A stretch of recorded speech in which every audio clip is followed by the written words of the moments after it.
प्रभु राम देव भगवान अल्लाह खुदा ईश आदि नाम एक ही शक्ति के हैं।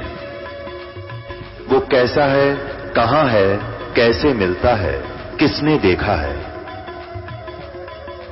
ये प्रश्नवाचक चिन्ह पूर्ण रूप से हटाने के लिए अवश्य सुनिए जगत गुरु तत्वदर्शी संत रामपाल जी महाराज के अमृत वचन, सर्व पवित्र धर्मों के पवित्र शास्त्रों के आधार पर। एक बार कुंभ का मेला बना था हरिद्वार में, हर की पैड़ी पे। वहां पर ये गिरिपुरी सन्यासी नागा और विष्णु जी के सतोगुण के उपासक ये सब वहां इकट्ठे हो गए। स्नान के ऊपर झगड़ा हो गया। नागा पहले नहाने लग गए उस पर हर की पैड़ियां पे, जो कति नंगे रहते हैं, वो से तमोगुण शिव के उपासक, और विष्णु जी के उपासक सतोगुण विष्णु के। अब विष्णु कहने लगे हम पहले नहाओगे, हम श्रेष्ठ हैं। वह कहने लगे नागा हम श्रेष्ठ हैं, हम पहले नहाएंगे। लठ बाज गया, तलवारों से काट डाले, तीर मारे, तलवार मारे, बुड़के भर लिए, एक दूसरे के बाल पकड़ लिए, नो पशुओं की तरह लड़े। तो इसलिए कहा गीता जी अध्याय नंबर 7 के श्लोक नंबर 12 से 15 तक कि त्रिगुणमयी माया के द्वारा जिनका ज्ञान हरा जा चुका है, रजगुण ब्रह्मा, सतगुण विष्णु, तमगुण शिव जी रूपी ये त्रिगुणमयी माया है। यानी इन्हीं तक जो सीमित है, इन्हीं की साधना में उलझे हुए हैं, वो राक्षस स्वभाव को धारण किए हुए मनुष्यों में नीच दूषित कर्म करने वाले मूर्ख, ऐसे जुल्म राक्षसों से भी बुरे कर्म काट डाला एक दूसरे को। ओए होए, तो 25,000 ये त्रिगुणोपासक कट कर मर गए वहां पर। इसलिए गीता जी में कहा कि तीनों गुणों के उपासक, त्रिगुणमयी माया के द्वारा जिनका ज्ञान हरा जा चुका है, राक्षस स्वभाव को धारण किए हुए मनुष्यों में नीच दूषित कर्म करने वाले मूर्ख मेरी साधना भी ना करते, ब्रह्म साधना भी नहीं करते। और ब्रह्म साधकों के बारे में बताया कि ये ज्ञानी हैं। इन चारों में ये ज्ञानी मुझे अच्छे लगते हैं क्योंकि इन्होंने मुझे सिलेक्ट कर लिया। इन्होंने नीचे की ब्रह्मा विष्णु महेशान उपासना को कति रिजेक्ट कर दिया। लेकिन 7वें अध्याय के 18वें श्लोक में कहा है कि ये ज्ञानी आत्मा है तो उद्धार माने अच्छी आत्मा है, नेक आत्मा है, परमात्मा पाने के लिए समर्पित हैं। लेकिन ये मेरे वाली अनुत्तम अति घटिया अश्रेष्ठ गति में ही सचित हैं। अब गीता जी अध्याय नंबर 8 के श्लोक नंबर 13 में कहा है कि ओम इति एकाक्षरम ब्रह्म व्यवहारण माम अनुसमरण ये प्रयाति तजन देहम स याति परमाम गतिम। ओम यह एक अक्षर मुझ ब्रह्म का है। उच्चारण करके सिमरण करता हुआ जो शरीर छोड़कर जाता है वो मेरे इस ओम से मिलने वाली परम गति को प्राप्त होता है। ओम से कौन सा स्थान प्राप्त होता है? ब्रह्म प्राप्ति, और ब्रह्म लोक में चला जाता है। 8वें अध्याय के 16वें श्लोक में गीता जी में कहा कि ब्रह्म लोक पर्यंत भी ये वो पुनरावर्ती में वहाँ गए हुए प्राणी भी जन्म मृत्यु में आते हैं, ये सदा सुखी नहीं रह सकते। गीता जी अध्याय नंबर 4 के श्लोक नंबर 5 और 9 में गीता ज्ञानदाता कहता अर्जुन तेरे और मेरे बहुत जन्म हो चुके, तू नहीं जानता मैं जानता हूँ। गीता जी अध्याय नंबर 2 के श्लोक नंबर 12 में गीता ज्ञानदाता कहता अर्जुन तू पहले भी जन्मा था, मैं भी जन्मा था, और हम आगे भी, और ये सब सैनिक भी आगे जन्मेंगे, पहले भी जन्मे थे।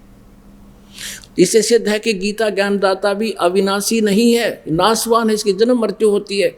और जिस व्यक्ति की जन्म मृत्यु होती है वो सुखी नहीं हो सकता। इसलिए गीता ज्ञानदाता कहता है कि तू तत्वदर्शी संतों की खोज कर, 4 अध्याय के 34वें श्लोक में।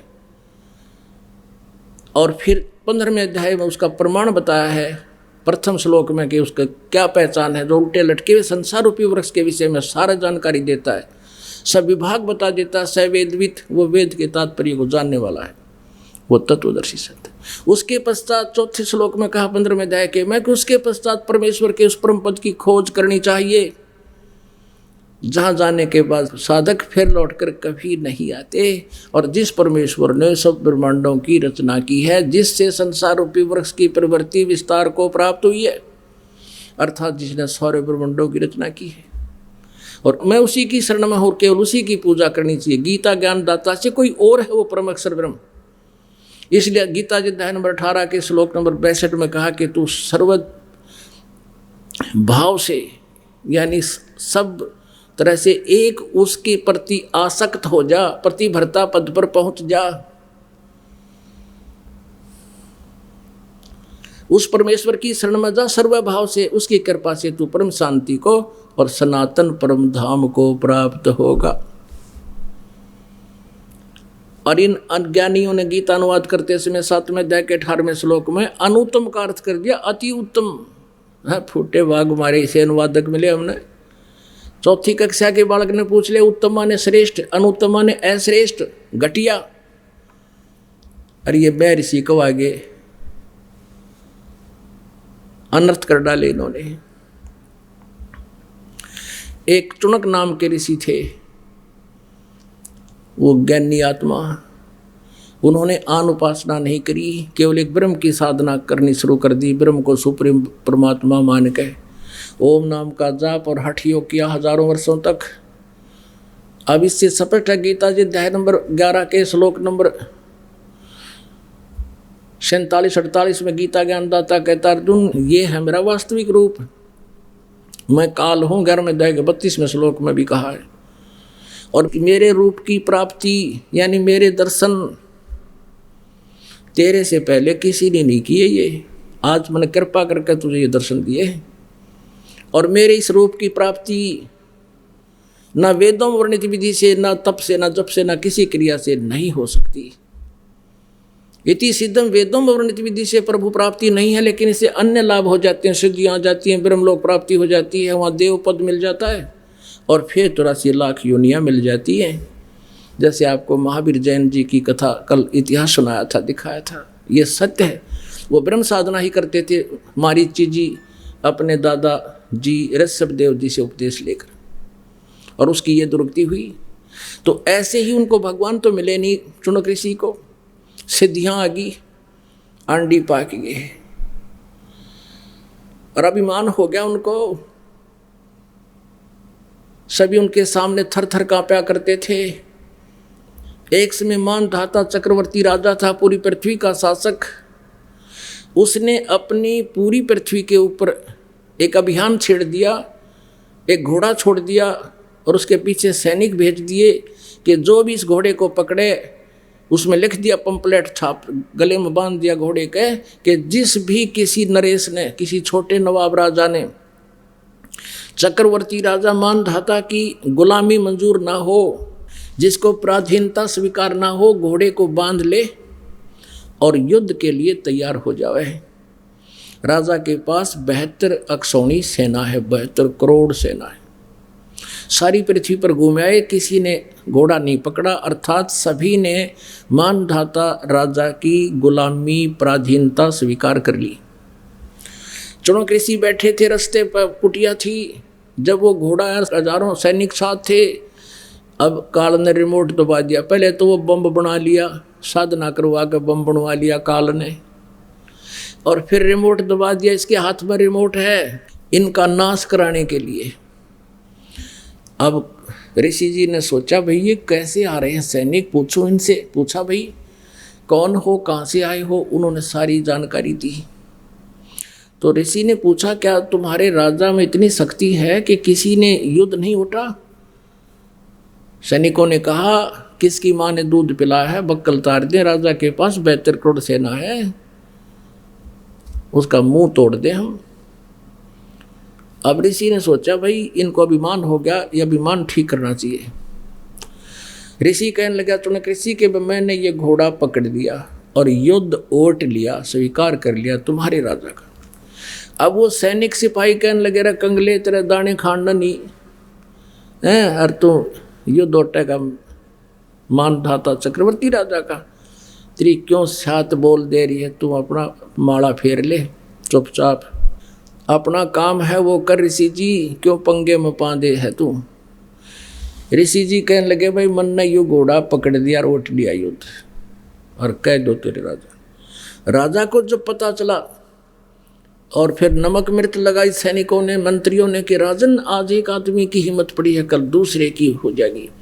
राजा ने एक आदमी को मारने के लिए 18 करोड़ सेना भेज दी, यानी 4 प्लाटून, 4 विभाग कर दिए, 4 टुकड़ी बना दी 72 करोड़ की। एक आदमी को मारने के लिए 18 करोड़ व्यक्ति भेज दिए सैनिक। उधर से उस ज्ञानी आत्मा ने और जो उस काल की घटिया साधना में लीन था, उसने अपने जीवन में जो डले ढोए थे, सिद्धि पढ़ाई थी, 4 पुतली बना ली, 4 परमाणु बम बना लिए सिद्धि तय।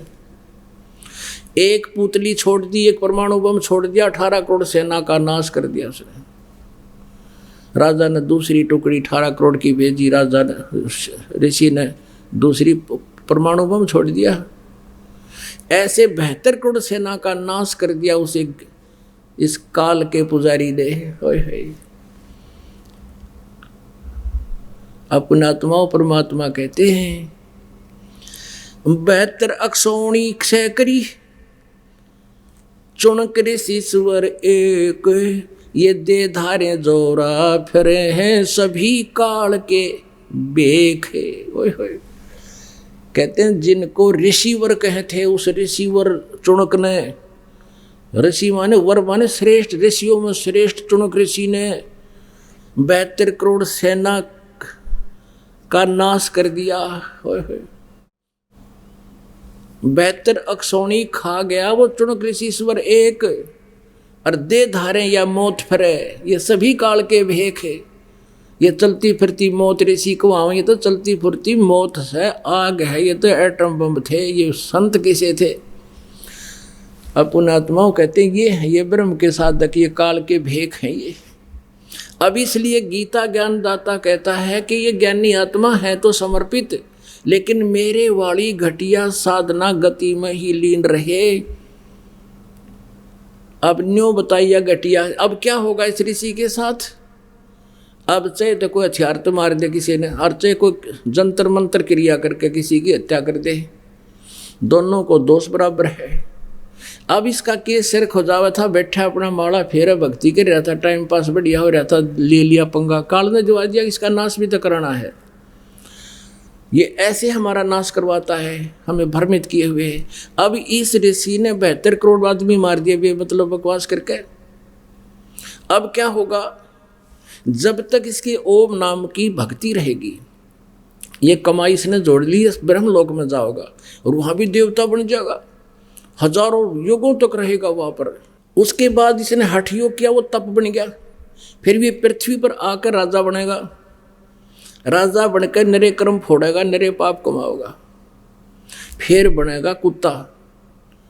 क्योंकि यहाँ का विधान है परमात्मा कबीर जी की साधना को के अतिरिक्त अपना वर्क डन ही पाओगे, जैसा कर्म करोगे वैसा ही फल मिलेगा, पुण्य अलग पाप अलग, दोनों भोगने होते। ये कुत्ता बनेगा और इसके सिर में कीड़े पड़ेंगे, सारा शरीर में खाज लगेगी, और वो फिर बदला लेंगे एक एक प्राणी जो इसने मार रखे हैं। तो यहाँ ये बताया है कि ये साधना मेरे वाली साधना भी अति अनुत्तम है, घटिया है, और ये कहने को सर्वश्रेष्ठ है। इन्होंने सारे जो है ना शब्दों के अर्थ शब्द कोश बदल डाले इन अनाड़ियों ने, तत्व ज्ञानहीन प्राणियों ने।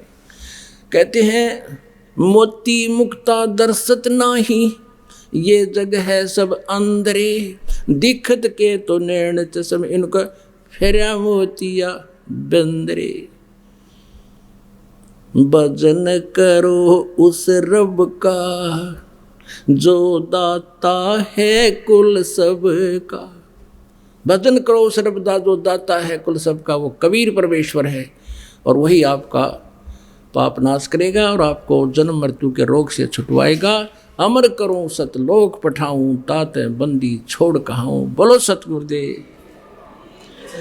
एक भक्त है, उसने अभी कुछ महीने पहले उपदेश लिया, वो अपने मुख से अपनी सारी कहानी आपको सुनाएंगे पुण्यात्माओं। समर्थ का शरणाग हो, रंग होरी हो, कदे ना हो एकाज राम रंग होरी हो।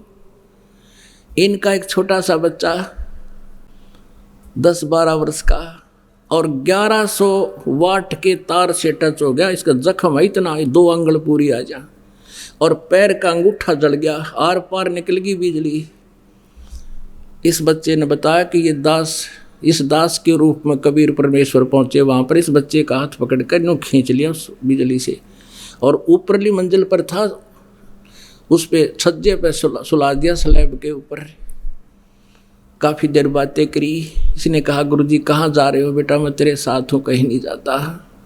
कहते हमरा भक्त पिछोड़ी होई और हमरा नाम ना लेवे कोई।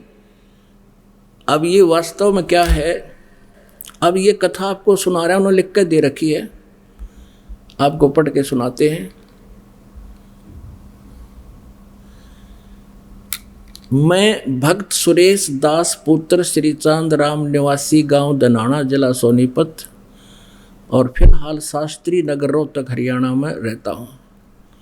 वास्तव में ये मेरे चाचा का लड़का है, सगे चाचा का लड़का। और न्यू का आग्रह घर का जोगी जोगड़ा बार का जोगी सिद्ध, इनके साथ ऐसी हो रही थी बताई। अब ये दास आपको बहुत बार बताता है कि जैसे परमात्मा स्वयं आए हुए थे कबीर जी, उसमें वो स्वयं कहते भी थे कि मैं हूँ भाई पूर्ण परमात्मा, लेकिन किसी के दच्चा ना थी। और अब गरीबदास जी को अपने प्रमाण दिए, उन्होंने प्रमाण किया कि हम सुल्तानी नानक तारे दादू को उपदेश दिया, जात दुल्हा भेद नहीं पाया, काशी माए कबीर होया। तो ऐसे इनको भ्रम था, इस दास पर विश्वास नहीं किया। इनकी पत्नी को प्रेत बाधा थी और उन्होंने सारे जंतर मंत्र करते रहे। मैं पढ़कर सुनाता हूँ, बाकी शेष इन्होंने लिख कर दिया है। मैं भक्त सुरेश दास पुत्र श्री चांदराम निवासी गांव दनाना जिला सोनीपत, फिलहाल शास्त्री नगर रोहतक का निवासी हूँ। सतगुरु जी के नाम उपदेश लेने से पहले मेरे घर की आर्थिक स्थिति बहुत ही कमज़ोर थी। परिवार का कोई भी ऐसा सदस्य नहीं था जो कि बीमार ना रहता हो। मेरी पत्नी को भूत प्रेत बाधा बहुत ही ज़्यादा परेशान करते थे। इतना ज़्यादा कष्ट रहने पर के बावजूद हम देवी देवताओं को बहुत पूजा करते थे तथा मेरी हनुमान जी में बहुत ज़्यादा आस्था थी। लेकिन घर में संकट पर संकट आते जा रहे थे, किसी भी काम में बरकत नहीं हो रही थी। पूर्ण परमात्मा सतगुरु रामपाल जी महाराज मेरे परिवार के होने के कारण हम उनको पूर्ण परमात्मा नहीं मान पाए, जिसका खामियाजा हमें कई वर्षों तक झेलना पड़ा। तभी गांव सिंहपुरा के निवासी भक्त विकास ने मुझे बताया कि आपके घर में पूर्ण परमात्मा जगत गुरु रामपाल जी महाराज आए हुए हैं और आप कहाँ सोए पड़े हो। तो मैंने कहा कि काल ने हमें कष्ट ही इतने दे रखे हैं कि वहाँ के बारे में जानने का टाइम ही नहीं मिला। सारा समय डॉक्टरों के चक्कर काटने में चला जाता है, ऊपर से आर्थिक तंगी भी बहुत रहती है। उस भक्त ने मुझे काफ़ी समझाया कि पूर्ण परमात्मा की ऐसी दया हुई कि मैं संत रामपाल जी महाराज से नाम उपदेश लेने के लिए अक्टूबर 2010 में सतलोक आश्रम बरवाला में पहुंचा। नाम उपदेश लेने के बाद सतगुरु जी ने अपना दया का पिटारा खोल दिया और मुझे वो सुख अनुभव होने लगे जिनका वर्णन इस जुबान से कर पाना बहुत मुश्किल है। मेरी पत्नी को बहुत प्रेत सता रहे थे, सतगुरु जी की दया से अब वह पूर्ण रूप से ठीक है। 7 सितंबर 2011 को, अभी पिछले महीने की बात है, 7 सितंबर, मेरा लड़का मोहित उम्र 12 साल, जो कि मेरे कहने पर मिस्त्री को बुलाने के लिए गया था। मिस्त्री के मकान के ऊपर 1100 वोल्ट की वोल्टेज की तार थे। लड़के का तारों के बीच में 1 फीट की दूरी थी। जब वह उनके नज़दीक गया तो तारों ने लड़के को खींच लिया। लड़के के सिर पर तार गड़ गया। इसका निशान दिखाएंगे आपको, ये भगवान, तथा मुंह जल गया। बिजली सारे शरीर में प्रवेश करके पैर के अंगूठे की हड्डी को तोड़ कर निकल गई। उसमें मेरे लड़के को सतगुरु रामपाल जी महाराज बहुत ही चमकदार शरीर यानी तेजोमय शरीर सहित दिखाई दिए। उन्होंने लड़के का हाथ पकड़कर छज्जे पर लटा दिया। फिर लड़के की और सतगुरु जी की बात हुई तथा जब सतगुरु जी जाने लगे तो लड़के ने पूछा, गुरु जी कहाँ जा रहे हो? क्योंकि बेहोश था उस टाइम लड़का और आत्मा से बातें हो रही थी। सतगुरु जी ने कहा, बेटा मैं तेरे साथ हूँ, तू घबरा मत। उसके बाद हम लड़के को हॉस्पिटल में ले गए। वहाँ पर भी लड़के को गुरु जी दिखाई दिए और मेरे लड़के ने कहा कि गुरु जी मेरे साथ हैं, तुम घबराओ मत। यदि आज हम परमेश्वर कबीर जी की शरण में नहीं होते तो हमारा लड़का जिंदा नहीं होता और हमें बहुत कष्ट का सामना करना पड़ता। बोलो सतगुरुदेव की जय। अब आपको दिखाते हैं, अभी आपको दिखाते हैं इस बच्चे का जो सतिथि। अब देख, अभी तो 1 महीने में लगभग 1 महीना हो गया, ऊपर हो गया, बल्कि बहुत फर्क हो गया। इसकी पहले की जो तस्वीर ले रखी है इन्होंने वो भी दिखाते हैं, देखना।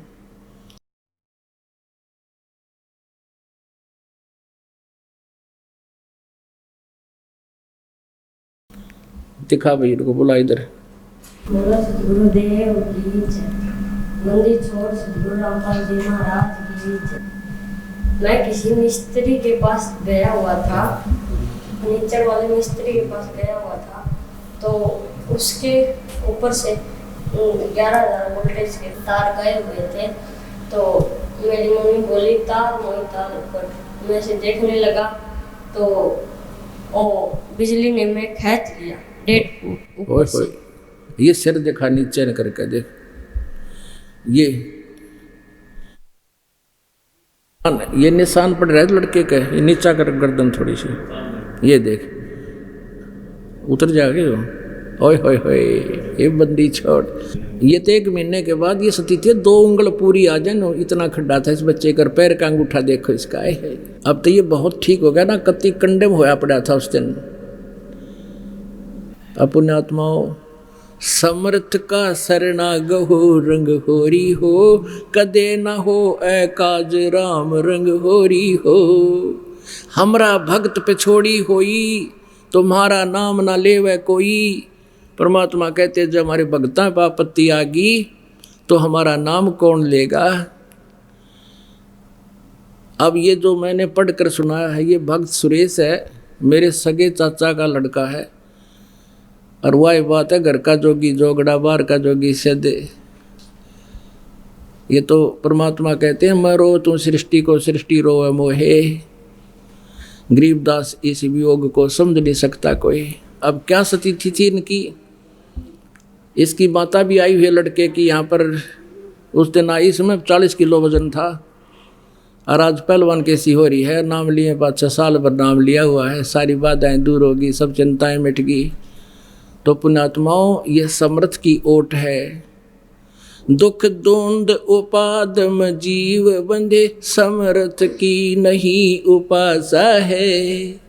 इस समर्थ की उपासना ना करने से हम दुख पा रहे हैं। समर्थ की आडम होने के बाद कहते हैं ये उन्हीं की सुनवाई होती है, उन्हीं के ये दुख दूर होते हैं। ये लड़का मृत्यु को प्राप्त होना था अगर ये शरण में नहीं होते।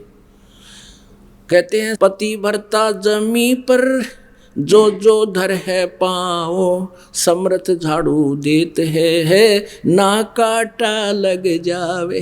कहते जो जैसे आज दास सत्संग करा था, इतना लंबा चौड़ा विस्तार है, इतना ज्ञान हटाना पड़ता है। ये प्रसंग रह गया कि पति भरता यानी जो एक परमेश्वर पर आधारित हो जाती हैं पुण्यात्माएं, फिर वो समर्थ परमात्मा उनके जीवन रूपी सफर में जितनी भी बाधाएं आनी होती हैं, पापों के जो कारण दुख होना होता है, उन पाप रूपी कांटों को उस जीवन रूपी सफर में बुहारते चलते हैं, कहीं मेरी प्यारी आत्मा के कोई दुख ना हो जा। ये वही प्रमाण समझ लो। बोलो सतगुरुदेव सत साहिब। सर्व सुखदाई, सर्व पाप नाशक, पूर्ण मोक्षदायक, कुल के सृजनहार, हम सभी आत्माओं के जनक, ये वो परमात्मा हैं जो बनारस में, काशी शहर में, भारत की पावन धरती पर सन 1398 में सतलोक से चलकर अपने मुक्ति धाम से, सनातन परम धाम से गति करके आए थे और काशी शहर के बाहर एक लहर तारा नामक सरोवर में विकसित कमल के फूल पर नवजात शिशु का रूप धारण करके वो अमर पुरुष, वो सत्य पुरुष विराजमान हुए थे। वो परमात्मा प्रत्येक युग में एक ऐसी लीला करते हैं और अपनी प्यारी आत्माओं को सतलोक की जानकारी देते हैं, यथार्थ भक्ति मार्ग का ज्ञान कराते हैं। परमात्मा का उद्देश्य ये होता है कि ये सभी भोली आत्माएं काल के जाल में फंसी हुई हैं, यहाँ कष्ट पे कष्ट उठा रहे हैं, जन्म मृत्यु का दीर्घ रोग इनके लगा हुआ है। परमात्मा अपना यथार्थ ज्ञान, तत्व ज्ञान, जिसको सूक्ष्म वेद कहते हैं, जो सच्चिदानंद घन ब्रह्म की वाणी कहलाती है, उसके माध्यम से हमें जानकारी देना चाहते हैं कि तुम कहाँ से आए हो, तुम्हारा यह उद्देश्य क्या है जीने का। पुण्यात्माओं, यदि हम जरा सा भी विवेचन करें कभी शांति से बैठ के और सोचें कि हम जो संपत्ति एकत्रित करने में इतने व्यस्त हैं, रात दिन चैन नहीं पड़ रही है, और जिस परिवार को हम अपना मानते हैं और इसके पोषण के लिए अपना पूरा जीवन न्योछावर कर देते हैं। अच्छी बात है कि हम अपने परिवार का पोषण करें, अच्छी व्यवस्था बनावें, बढ़िया मकान बना लें, बच्चों को अच्छी शिक्षा दें, अच्छी पढ़ाई करवावें। लेकिन ये सारा कुछ करते करते जिस पुत्र या पुत्री को हम कुछ बनाना चाहते थे और उसी के लिए हम सारा जीवन एक पशु की तरह दिन रात धंधा मेहनत करते थे, और वो बच्चा ही एक्सीडेंट के अंदर मृत्यु को प्राप्त हो गया। अब उसके जीवन का सार क्या रहा? पुण्यात्माओं, परमात्मा का जो तत्व ज्ञान है, कबीर ज्ञान है, कबीर वाणी में जो लिखा हुआ ज्ञान है, ये इतना सत्य है कि आत्मा को झंझोड़ कर रख देता है। लेकिन कालबली ने त्रिगुणमयी माया का ये एक इतना नशा करवा रखा है कि जीव के बस की बात नहीं। ये जरा सा सतर्क होता है, तुरंत ही ये प्रभाव अत्यधिक बढ़ जाता है और फिर भूल पड़ जाती है, फिर उसी व्यवस्था में लग जाता है। हम जो सारा जीवन लगा देते हैं संपत्ति और परिवार के लिए, अपना ही नहीं मालूम हम कब मृत्यु को प्राप्त हो जाएं, फिर उस परिवार का पोषण कौन करेगा? क्या ऐसी घटनाएं घट नहीं रही? कहने का भावदास का ये नहीं है कि आप अपने बच्चों से, परिवार से विरक्त होकर के केवल एक भक्ति पर ही बैठ जाओ, ऐसा कोई उद्देश्य नहीं है, और ना ही ये प्रोसीजर ठीक है इस सरसों के तेल का। और फिर उस बिजली के पावर के कनेक्शन मिलने से, पावर की प्राप्ति होने से, फिर वो सभी कार्य पावर से हो रहे हैं, बिजली से हो रहे हैं। आटा भी बिजली पीस रही है, वो पावर पीस रही है, और चारा भी वो पावर काट रही है। जगमग कर देती है वो पावर, घर के सारे बल्ब जगा दे तो उज्जवल कर देती है सारे घर को।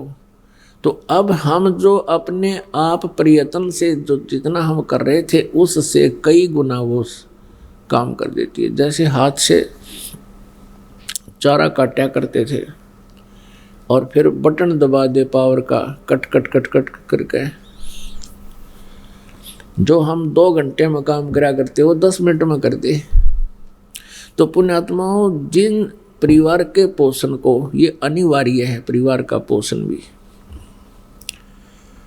क्योंकि हमारे संस्कार हैं और इन जितने संस्कार हैं ये हमने अब सुलझाने पड़ेंगे। तो अपने परिवार को परमात्मा के चरणों में लगा दे, पूरी कोशिश करे उसको ये नाम दिलाने की। यदि किसी पुत्र पुत्री का यह बात समझ में आई है तो उनका परम कर्तव्य बनता है अपने माता पिता को भी ये ज्ञान समझाएं और परमात्मा की शरण दिलावें। धीरे धीरे ट्राई करें, कभी ना कभी परमात्मा अवश्य सुनता है। और यदि माता पिता की यह बात समझ में आई है, ज्ञान समझ में आया है, तो उसका परम कर्तव्य बनता है अपने बच्चों को भी प्रोटेक्शन दिलवावें, यानी परमात्मा की शरण उनको भी लगावें, कोशिश करें। तो ऐसे फिर हम जो कार्य स्वयं करते थे उसमें धन कमाने की चेष्टा करते थे, हम ये भूले हुए थे कि हमें केवल वही मिलना है जो हमारे मस्तिष्क में लिखा है। बिल्कुल भूल चुके थे हम कि हम जो क्रिया कर रहे हैं, हम जो धनी बनना चाहते हैं, 2 नंबर का काम करके, रिश्वत लेकर, मिलावट करके, कभी नहीं बन सकते, कभी नहीं बन सकते, सपने में भी नहीं बन सकते। यदि आपके भाग्य में धन नहीं है, संपत्ति नहीं है, यदि आप 2 नंबर का काम करके, यदि आप जी मिलावट करके,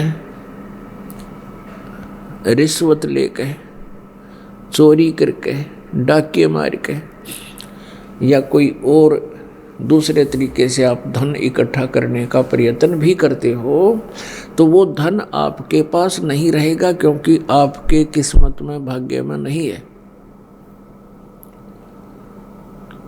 अब वो धन चला जाएगा, किसी कारण से भी कोई बच्चा बीमार हो जाएगा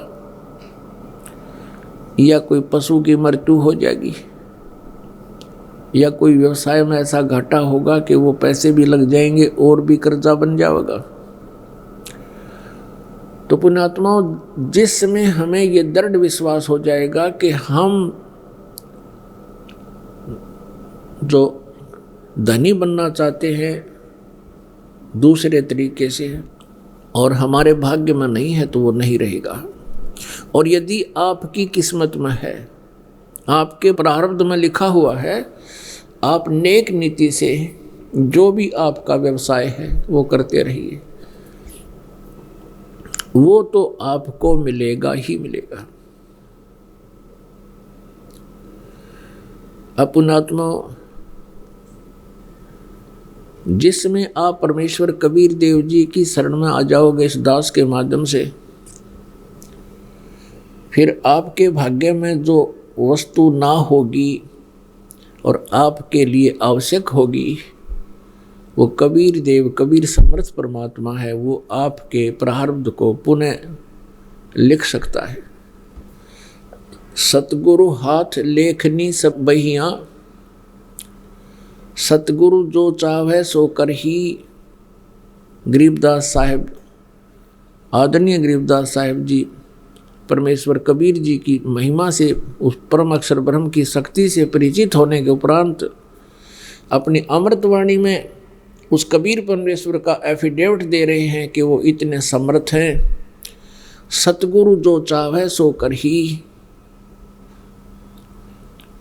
और 14 कोट दूत जम डर ही। ऊत भूत जम त्रास निवारे, और चित्रगुप्त के कागज पाड़े। अब कबीर परमेश्वर जी यहाँ जब प्रकट हुए थे वो सतगुरु रूप में होते हैं, और वो समर्थ परमात्मा भी हैं, क्योंकि वो यहाँ ज्ञान प्रदान करने के लिए आते हैं, इसलिए तत्वदर्शी संत और कवि की उपाधि भी प्राप्त करते हैं। तो परमेश्वर कबीर जी की शरण में आने के उपरांत हमारे जो भाग्य के लेख हैं उन पेपर को भी परमात्मा पाट देता है और नए सिरे से आपके अंक लिख देता है। जम जो राजा से डरे मिट कर्म के लेख, अदली असल कबीर हैं ये कुल के सतगुरु एक। जम जो राजा से डरे मिट कर्म के अंक, कागज कीरे दरगद ये 14 कोट ना चंपे।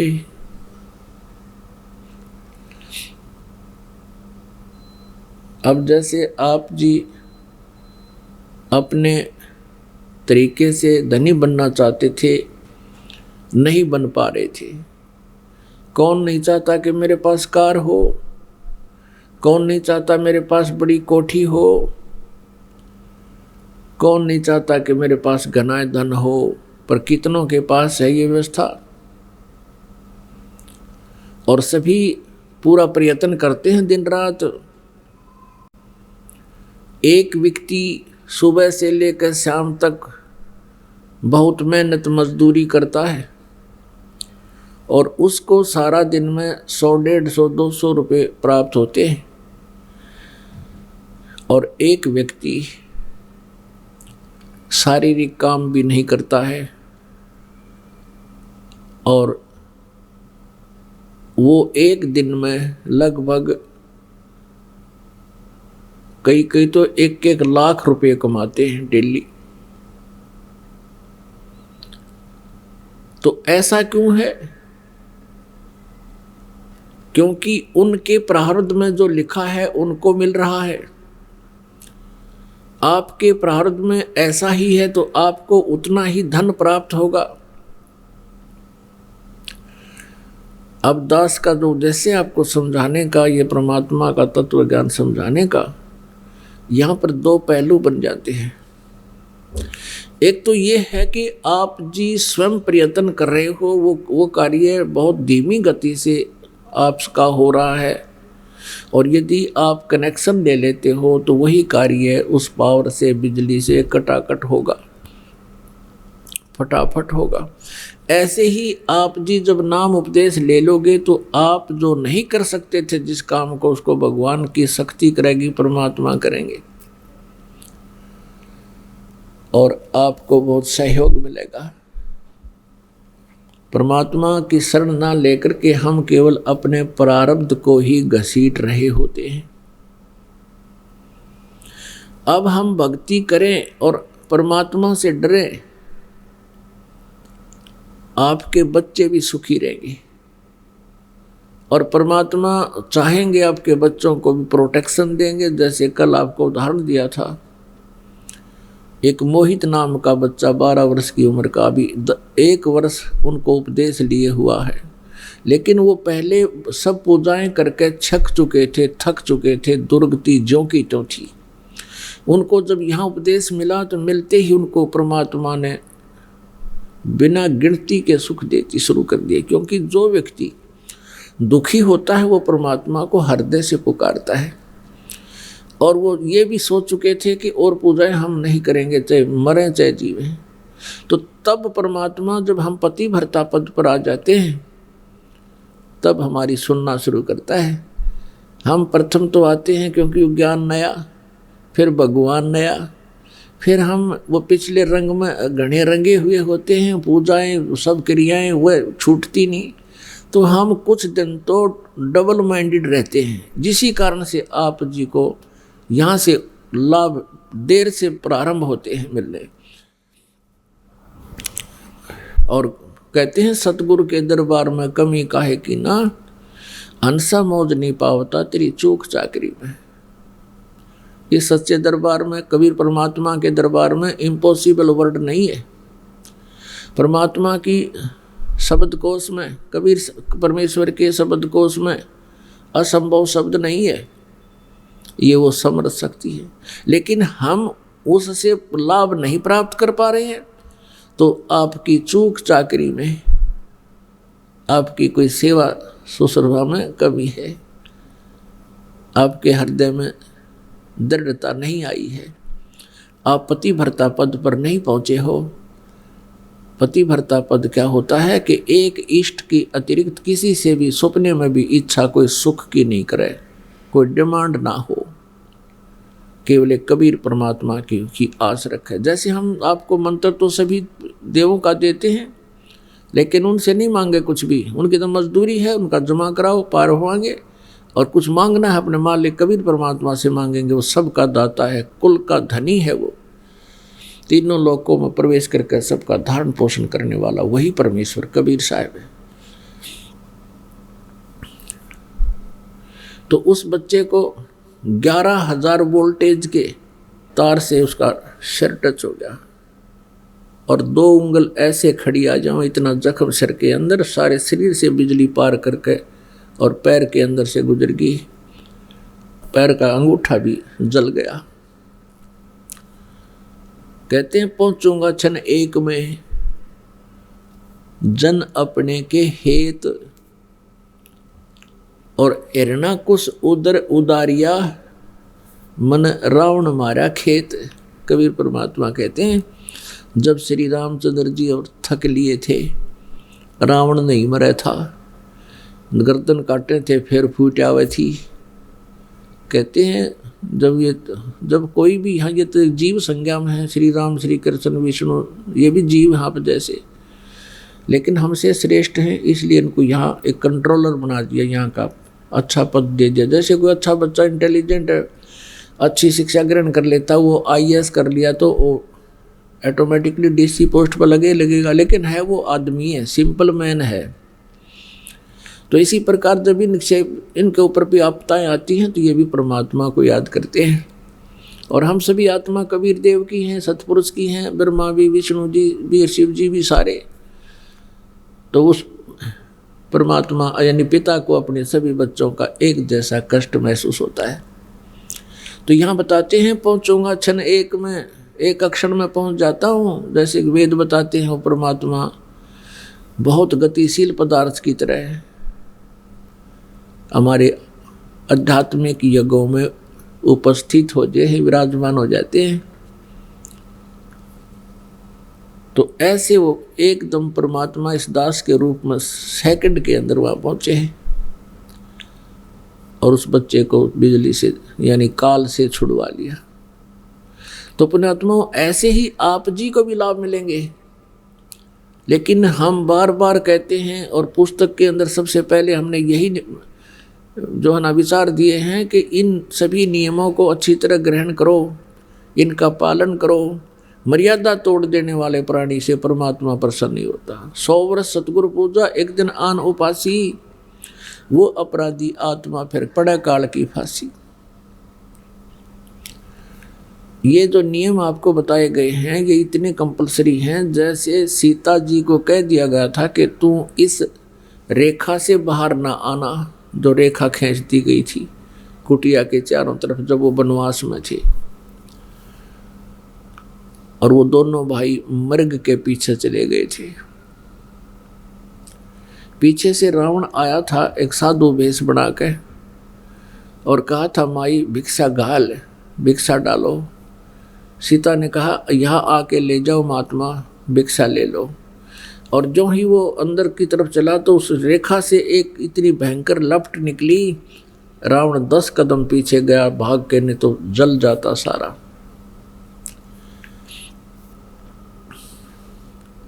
अब साधु वे रूपधारी रावण ने कहा कि माई भिक्षा देना है तो बाहर आकर दे दे, तूने तो मुझे मरवा दिया था।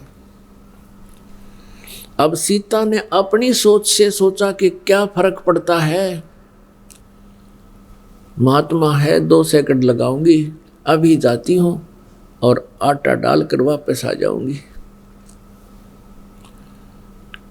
उसने उस रेखा का उल्लंघन कर दिया और उसी समय रावण ने उसको चक लिया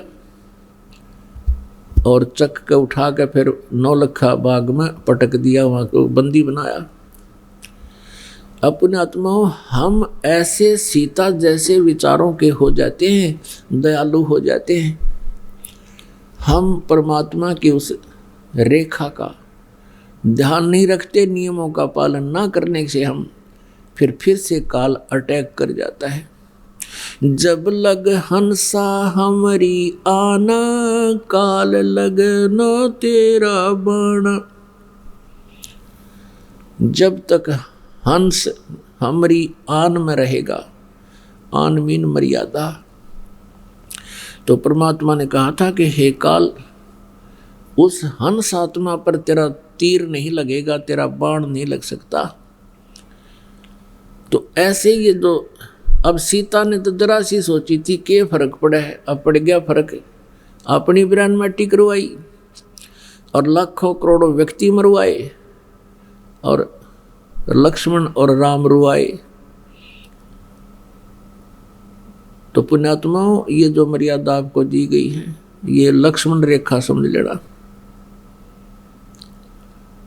बाकी आप बालक हो, बचपना करोगे तो भाई मार भी खाते रहोगे, इसका क्या इलाज है, नियम भंग ना हो आपके। फिर दूसरा जो तरीका है, जैसे एक तो ये हो गया कि आपका परिवार पोषण भी ठीक होगा, जिसके लिए आप सारा जीवन डिवोट कर रहे थे। अब आपको जो घना लालची लो भी होगा, उसको तो 50% समय की जरूरत पड़ेगी, जो पहले 100% लाया करता था। परमात्मा आपके इसे कांटे से काट देगा, इतना सुख देगा आपको, और फिर आपको 50% समय भक्ति का मिलेगा। और रह रहकर इस ज्ञान से फिर आप परिचित होते रहोगे। आत्मा अपने आप भगवान में रंगती चली जाएगी और संसारिक सुख की चाह घट जाएगी, बहुत कम हो जाएगी।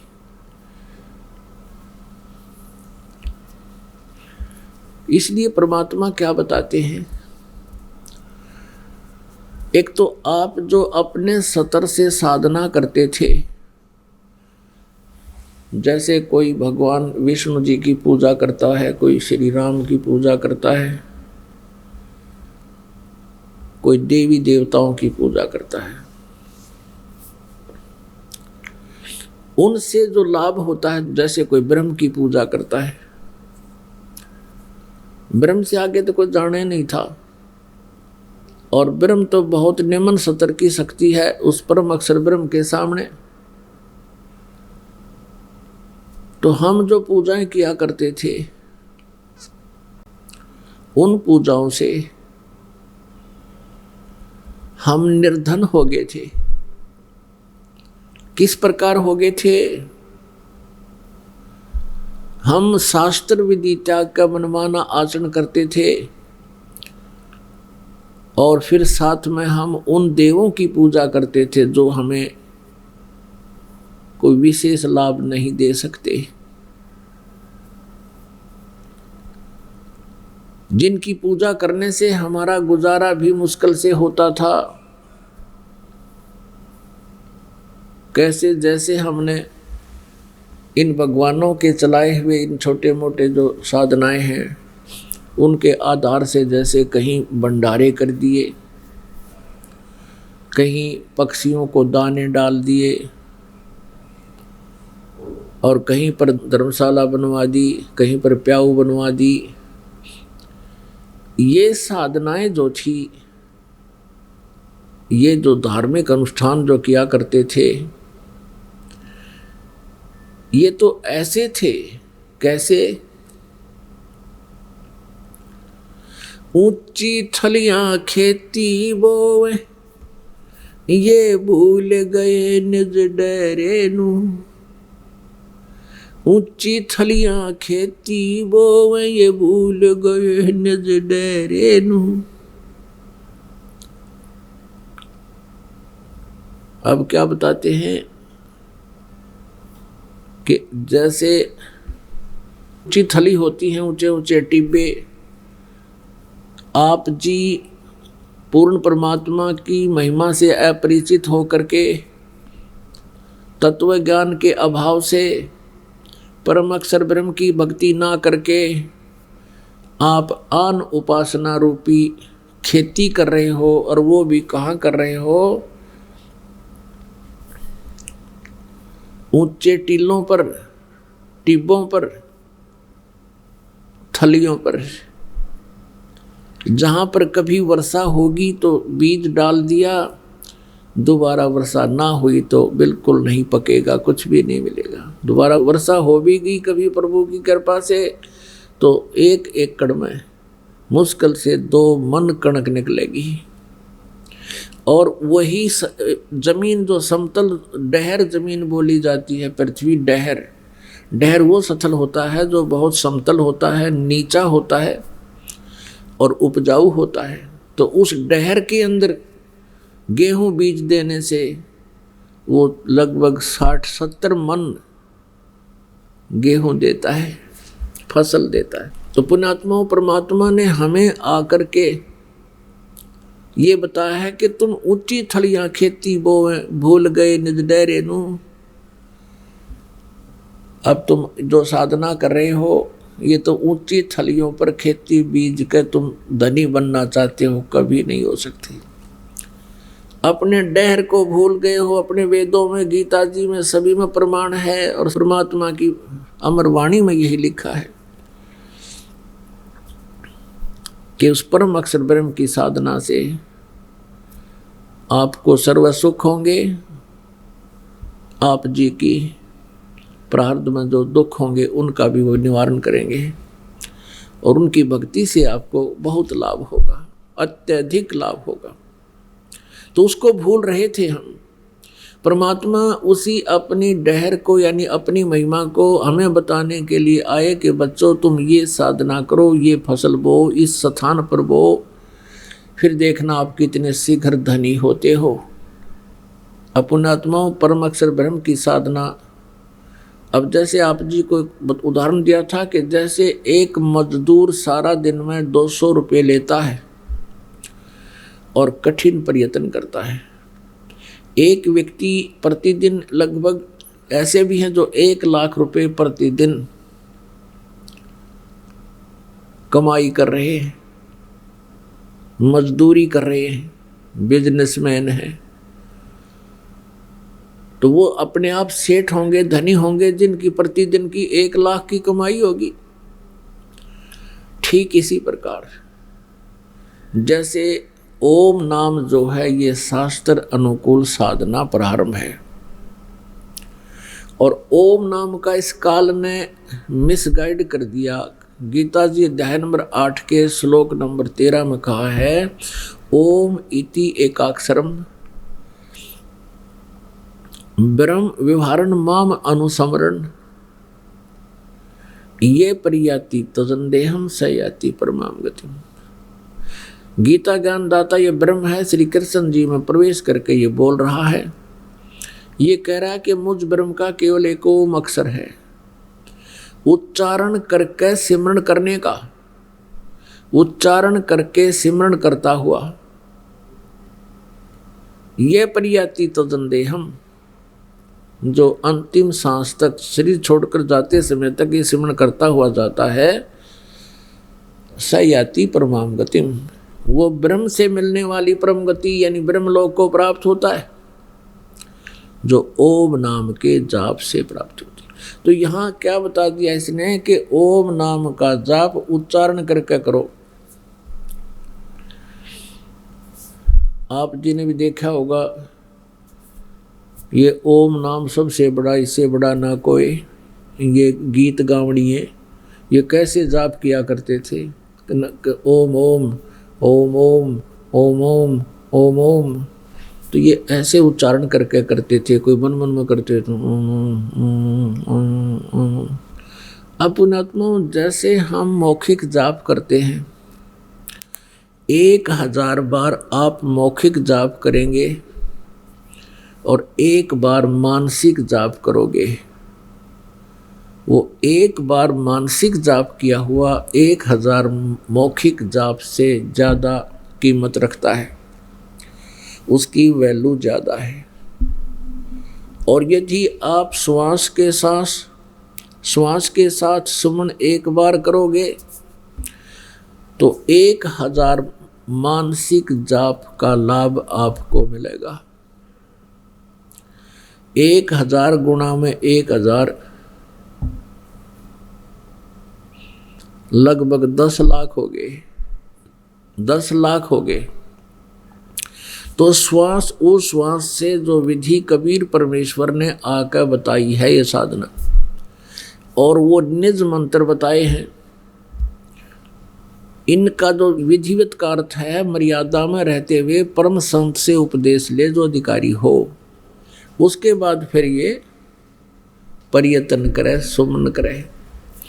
उससे क्या लाभ होगा? आप कितने धनी हो जाओगे। आदरणीय गरीबदास साहिब जी ने परमेश्वर कबीर देव जी से प्राप्त ज्ञान को कैसे बताया है। सतनाम पालड़ रंग होरी हो, 14 लोक चढ़ावे राम रंग होरी हो, 3 लोक पासंग धरे रंग होरी हो, तो ना तुले तुलाया राम रंग होरी हो। क्या बताते हैं कि एक तुला बैलेंस, ये समान तोलन की ताखड़ी, इसके एक पलड़े में सतनाम का एक श्वास का सिमरन की को रख दे, एक वैल्यू उसकी इतनी है।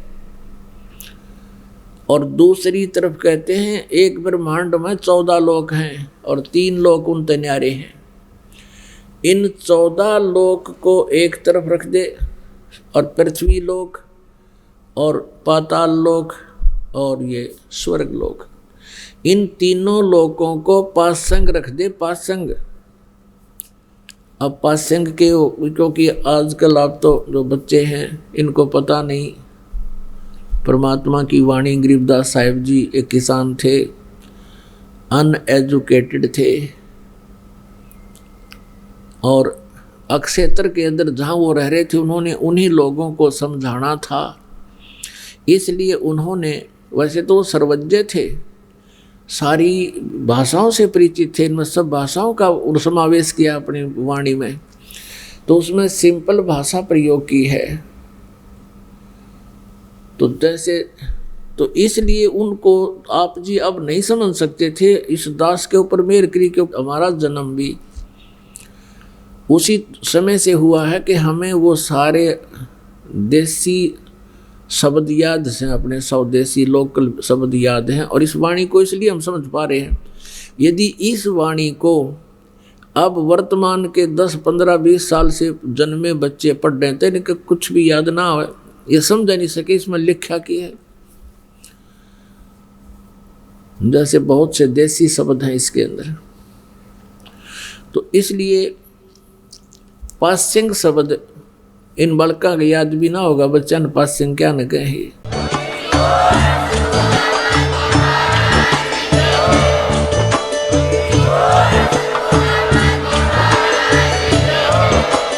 आप सुन रहे थे जगत गुरु तत्वदर्शी संत रामपाल जी महाराज जी के मंगल प्रवचन। अधिक जानकारी के लिए विजिट कीजिए हमारी वेबसाइट www.jagatgururampalji.org। संत रामपाल जी महाराज जी के शुभ आशीर्वाद से पूरे विश्व भर में 500 से भी ज्यादा नाम दीक्षा केंद्र हैं, जिन पर संत रामपाल जी महाराज जी द्वारा ऑनलाइन निशुल्क नाम दीक्षा दी जा रही है। अपने नजदीकी नाम दीक्षा केंद्र का पता करने के लिए संपर्क करें 8222880541।